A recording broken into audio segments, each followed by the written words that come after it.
Captain Ashok Kharat स्वयंघोषित ज्योतिषी आणि याने ज्या प्रकारे महिलांचं शोषण केलंय त्याला आज पुन्हा सुषमा अंधारे यांनी आवाज उठवलेला आहे।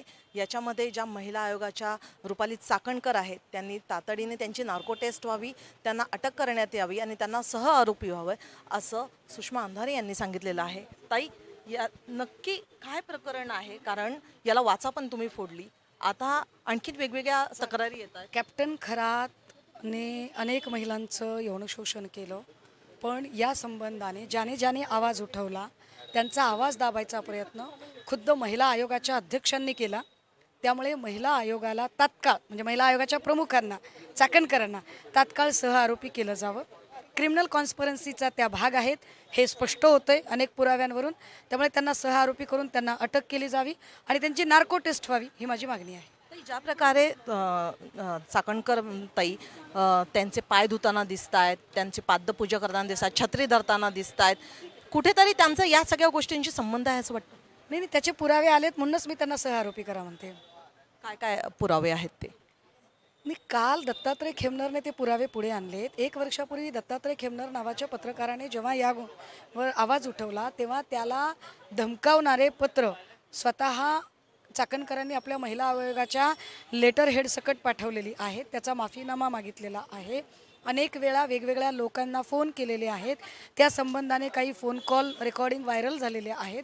हे सगळं बघता पोलिसांनी त्याचा तपास करावा आणि क्रिमिनल कॉन्स्पिरन्सीचा भाग म्हणून चाकणकरला अटक झाली पाहिजे। कुठेतरी अंधश्रद्धा निर्मूलनचे कायदे येत आहेत, तिथेच महिला आयोगाच्या संविधान निर्मूलन नाही, अंधश्रद्धा निर्मूलन कायदा तर आहेच आहे, पण आर्थिक गुन्हे शाखेचे सुद्धा गुन्हे याच्यावर पडू शकतात। कारण एवढी जी संपत्ती या लोकांनी जमा केलेली आहे त्या बेहिशोबी संपत्तीची सुद्धा आता चौकशी झाली पाहिजे। पण कुठेतरी ज्या प्रकारे ह्या महिला सक्षमीकरणची जिथे ग्वाही देतात महिला आयोगाच्या या अध्यक्षा, तिथेच त्या एका पुरुषाच्या पाय धुताना दिसत आहेत किंवा त्याला देवता मानताना दिसतात। हा काय प्रकार आहे नेमका?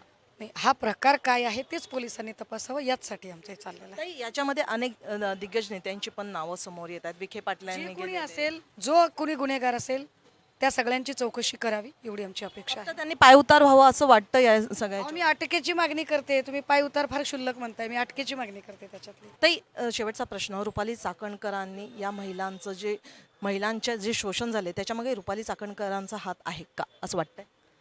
अहो, मी एकच प्रश्न तुम्हाला मगापासून उत्तर देते ताई की क्रिमिनल कॉन्स्पिरन्सीचा भाग म्हणून ते दिसतायत म्हणूनच अटक मागते ना। तुम्ही तोच प्रश्न किती वेळा विचारणार आहात मला?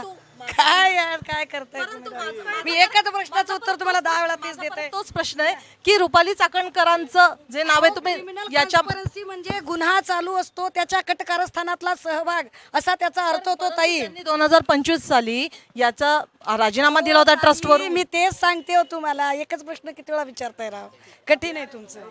आपल्याबरोबर सुषमा अंधारे होत्या आणि त्यांनी सांगितलं की ज्या प्रकारे महिला आयोगाच्या रुपाली चाकणकर आहेत त्या याच्यामध्ये गुन्हेगार आहेत, परंतु पुरावे काय हे मात्र त्या सिद्ध करू शकलेले नाहीत। त्याच्यामुळे आता नेमकं याच्या मागचं कारण काय, रुपाली चाकणकर यांच्याबद्दल काही कट कारस्थान होत आहे का खरंच त्या याच्यात गुन्हेगार आहे, हे मात्र अद्याप या सगळ्याची उत्तरं अद्याप गुलदस्त्यात आहे। त्याच्यामुळे जरी सुषमा अंधारे यांनी किंवा रुपाली ठोंबरे पाटील यांनी याच्यामध्ये रुपाली चाकणकर यांच्यावर जरी आरोप लावले असते आणि त्यांची सह आरोपी म्हणून त्यांची चौकशी व्हावी असं जरी सांगितलं असलं तरी रुपाली चाकणकर यांच्यावरचे अजून गुन्हे सिद्ध झालेले नाही आहेत। त्याच्यामुळे या सगळ्या प्रकरणाचा पर्दाफाश होणं, याच्या मागची जी तपासणी आहे ती पारदर्शक होणं फार गरजेचं आहे।